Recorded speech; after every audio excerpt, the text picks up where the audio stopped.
மக்களுக்கு வணக்கம். இன்றைய பதிவில் நம்ம என்ன பார்க்க போறோம் அப்படின்னா திருக்குறளோடு பதிவு தான் பார்க்க போறோம். அதாவது ஒரு ஊர்ல வந்து ஒரு மிடில் கிளாஸான ஃபேமிலி. அதுல ஒரு கணவன் ஒரு மனைவி, அவங்களுக்கு 2 பசங்க. பசங்க வளர வளர அவங்களுக்கு ஸ்கூல்ல சேர்க்கணும், படிக்க வைக்கணுன்றதுனால அவங்க கணவன் மட்டும் வேலைக்கு போயிட்டு சம்பாதிக்கிற அந்த பணம் அவங்க குடும்பத்தை நடத்துறதுக்கு பத்தல.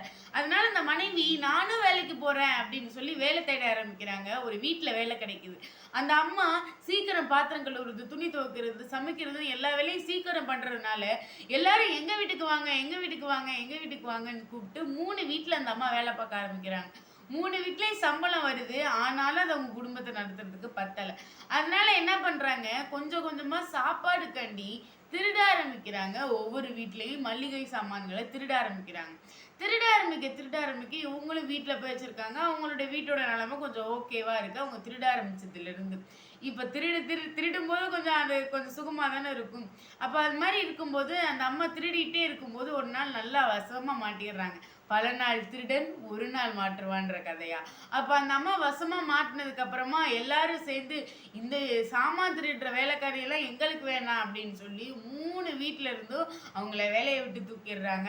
சரி, இங்க இல்லைன்னா பரவாயில்ல, வேற இடத்துக்கு போய் வேலை பார்ப்போம், அங்க இந்த தப்ப செய்ய வேணாம் அப்படின்னு அவங்க நினைச்சாலும் வேற இடத்துலயும் நீ சாமான் திருடின வேலைக்காரி தானே, உன்னையெல்லாம் இங்க வேலைக்கு சேர்க்க முடியாது அப்படின்னு சொல்லி அவங்களும் விரட்டி அடிச்சிடுறாங்க. இதே மாதிரி இந்த அம்மாவுக்கு தான் இந்த பிரச்சனை அப்படின்னால அவங்க கணவன் வேலைக்கு போற இடத்துல உன் மனைவி தானே அந்த சாமான் திருடுறது, நீ தானே உன் மனைவிக்கும் சொல்லி கொடுத்துருப்ப, அப்ப நீனும் அந்த திருடுற வேலையை பார்த்துட்டு தானே இருக்க, அப்போ உன்னால நீ வந்து என் வேலையில சேர்க்கறதுக்கு அவங்க யோசிக்க ஆரம்பிச்சாங்க. உன்னெல்லாம் நான் வேலையில சேர்க்கலாமா அப்படின்னு சொல்லி. அதே மாதிரியே அவங்க பசங்க ஸ்கூல்ல படிக்கும் போது உங்க அம்மா தானே சாமான் திருடினது அப்படின்னு சொல்லி நிறைய பசங்க கிண்டல் பண்ணவும் ஆரம்பிக்கிறாங்க. இந்த மாதிரி நடக்கும்போது அந்த குடும்பத்தினால வெளியே தலை காட்ட முடியல. அது அவங்க அந்த மனைவி செஞ்ச ஒரு தப்பால. அதுதாங்க வள்ளுவன் சொல்றாரு, அப்பயே சொல்லியிருக்காரு, இளநல்ல தீயவை செய்யற்க செய்யின் இளனாகும் மற்ற பெயர்த்து அப்படின்னு சொல்லி. அதாவது என்னைக்குமே ஒரு தீய விஷயத்த செஞ்சுட்டோம்னா அதை நம்மளை விடவே விடாது. அதை ரீப்ளேஸ் பண்றதுக்கு நீங்க என்னதான் நல்ல விஷயம் செஞ்சாலும் அது உண்மையிலே அது நடக்காது. அதனால தீய விஷயங்களை செய்யாம இருக்கிறது நல்லது அப்படின்னு சொல்லி வள்ளுவ பெருந்தகை சொல்றாரு. இதை வந்து அந்த அம்மா தெரியாம, இந்த குரல் தெரியாம இருந்ததுனால அந்த அம்மா என்னமோ அதை செய்யல. ஆனா இந்த குரலை இந்த காணொளி மூலமா நீங்க கேட்டிருக்கீங்க. அப்ப நீங்க கண்டிப்பா செய்வீங்கல்ல அப்படின்ற நம்பிக்கை எனக்கு இருக்கு. இத்தனை நாளா நம்ம ஒவ்வொரு நாளும் ஒவ்வொரு பதிவு அப்படின்னு பார்த்துட்டு இருந்தோம். சில நாட்கள் வந்து என்னால பதிவு போட முடியல. அதுக்கான காரணம் என்ன அப்படின்னா, நான் ஜூன் 2ல இருந்து புதுக்கோட்டை மாவட்ட அரசு மாதிரி பள்ளிக்கு போயிட்டு அங்க ஹாஸ்டல்ன்றதுனால என்னால அங்கிருந்து பதிவு எடுத்து போட முடியல.